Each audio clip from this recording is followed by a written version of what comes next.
Everyone, welcome back to my channel Tillu vlogs. చాలా రోజులు అయ్యాయి కదా మన వీడియోస్ రాక. ఈరోజు నుంచి అయితే కంటిన్యూ అయితే సారీ ఎవ్రీవన్. కొంచెం ఈ ఫోన్ నా దగ్గర ఉండకపోవడం అట్లనైతే అయిపోయింది.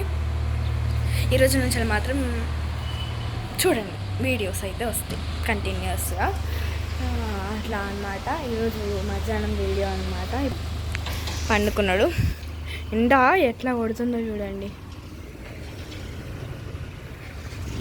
నేనైతే ఫుల్ కొడుతుందన్నమాట. ఇక అందరు హెల్మెట్లు పెట్టుకొని చేతులు పట్టుకొని పోతున్నారు అన్నమాట, లెక్క వర్షాకాలం లెక్క అట్లా. అయితే ఇప్పుడు టైం మా డాడీ అయితే వండుకున్నాడు అనమాట. ఇక్కడ టైం అయితే వస్తాడు 3 అవుతుంది, కరెక్ట్ 3 అవుతుంది అనమాట. అంటే మొత్తం మాదండి సైకిల్ దొక్కుతున్నారనమాట వాళ్ళు.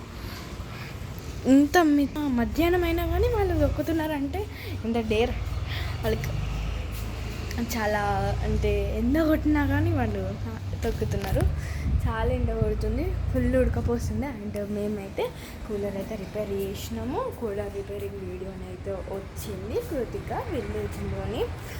విలేజ్లోని వచ్చింది. నేనైతే కొత్త ఛానల్ పెట్టినా అని మీకు చెప్పలేదు కదా. నేనైతే ఒక కొత్త ఛానల్ అయితే పెట్టినా. ఏం పని లేదు, తను ఊరికే ఛానల్ పెట్టుకుంటుంటుంది అని అయితే అనుకోకండి ప్లీజ్. అంటే నాకు ఆ ఫోన్లో 2 ఛానల్స్ ఉన్నాయి. ఒక ఛానల్ అయితే డిలీట్ చేసిన, అంటే ఈ ఛానల్కి వచ్చిందనమాట.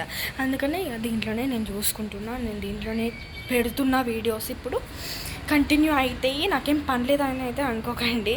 నాకు అంటే నేను చదువుకుంటా ప్లస్ ఇది చేస్తాను అని 2 ఉంటాయి, నాకు 3 ఉంటాయి, 2 ఉంటాయి అన్నమాట. చదువుకుంటా, ఇది చేస్తా, ఇంట్లో పనులు కూడా మా మమ్మీకి అయితే హెల్ప్ చేస్తాను. అక్కడ లైక్ బోల్ తోమడం, ఇల్లు ఉడవడం, బయట ఉడవడం డైలీ హెల్ప్ చేస్తాను అనమాట. ఎప్పుడు హెల్ప్ చేయండి అయితే లేదు, ఎప్పుడు కానీ మా మమ్మీకి హెల్ప్ చేస్తూనే ఉంటా.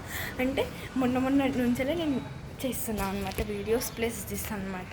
ఈ అప్డేట్సే కదా, మనం ఏదైనా చేయవచ్చు. ఇప్పుడు 2 కాదు 3 కాదు 4+ కూడా చేయవచ్చు అనమాట అట్లా. కానీ నేను ఓన్లీ 3 మాత్రమే. కొంచెం నైట్ అయితే బోల్ ఉంటా. లైక్ మార్నింగ్ నేను కరాటే క్లాస్కి అయితే వెళ్తున్నా, అందుకని మార్నింగ్ వ్లాగ్స్ అయితే వస్తాయి అనమాట. అందుకని మధ్యాహ్నం వస్తే సాయంత్రం వస్తాయి అనమాట. నేనైతే కృతిక విలేజ్లో అయితే ఈరోజే పెట్టినాను, ఈరోజే మీకైతే వీడియోని అయితే పెట్టిన కృతిక విలేజ్లోని.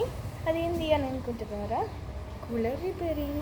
నేనైతే కూలర్ రిపేరింగ్ టోటల్గా చేసేసి అవన్నీ చేసేసాను. కానీ ఈరోజు అయితే ఎడిట్ అయితే అయిపోయిందన్నమాట. టోటల్గా నేను వీలు కాలేదు, అంటే టోటల్గా అవన్నీ వేయడము. కూలర్ మా అమ్మ అయితే అడిగింది కాబట్టి అండ్ డాడీ ఇవ్వడం లేదు, అందుకని అట్లా అయితే అయిపోయింది. ఈరోజు మీకైతే అప్లోడ్ అయితే అయిపోయింది ఆల్రెడీ. తమ్మునాలు అయితే పెట్టాలి, అప్లోడ్ అయిపోయింది కానీ తమ్మునాలు పెట్టాలి. ఒక తమ్మునాలకి ఒక పని అయితే ఉంది, అది నైట్ వరకు మీకైతే పెడతా. ఓకే, కంపల్సరీగా యూజ్ చేయండి. కూలర్ రిపేరింగ్ వీడియో ఎట్లా చేసినామో మా మమ్మీ కూడా కనిపిస్తుంది దాంట్లో. అండ్ నేనైతే చిన్న షార్ట్స్ అయితే పెట్టినా, అవి మీరు చూడొచ్చు. చాలామంది నేను పెట్టిన చాలా వీడియోస్లలో కృతిక విలేజ్ ఫాలో చేయండి, కృతిక విలేజ్ ఫాలో చేయండి, కృతిక విలేజ్ ఇక్కడ స్క్రీన్ మీద కూడా ఇచ్చిన. మళ్ళీ నేనైతే కింద టైటిల్ దగ్గరనైతే ఉంటుంది కృతిక విలేజ్ అని, దాంట్లో చూడవచ్చు. మీకు వీడియోస్ చాలా చాలా చాలా మంచిగా కావాలి, ఎంటర్టైన్మెంట్ కావాలి అని అంటే దాంట్లో అయితే ఫాలో కావచ్చు. లేదంటే ఇక అప్పుడప్పుడే కావాలి వీడియోస్ అని అంటే ఈ ఛానల్లోనైతే ఉంటుంది. ఓకే, అట్లనైతే ఉంటుంది అనమాట. ఇక ఎప్పుడన్నా ఒకసారే కదా నాకు దొరికేది, అందుకని ఇక మళ్ళీ దీంట్లోని మళ్ళీ నేను వీడియో తీయాలి, అప్లోడ్ చేయాలి, అట్లా అయిపోతుంది. అందుకనే నేనైతే కృతిక విలేజ్ అంటే మా మమ్మీ ఎప్పుడు ఇట్లా ఇంట్లోనే ఉంటుంది కదా. మా డాడీ అయితే బయటికి వెళ్తాడు, మా మమ్మీ కూడా బయటికి వెళ్తుంది కానీ మళ్ళీ వస్తుంది కదా. అందుకనే ఇదిగోండి కన్ను మొత్తం అదనమాట. ఇక ఇది ఇప్పుడైతే నేను చెట్లు అయితే చూపిస్తాను, మన చెట్లు. ఇదిగోండి కొత్త ప్లాంట్స్ అయితే షార్ట్లోనైతే వస్తాయి అన్నమాట టోటల్గా మీకు. ఓకే, కొత్త ప్లాంట్స్ అయితే మేము వచ్చినాం. బాయ్.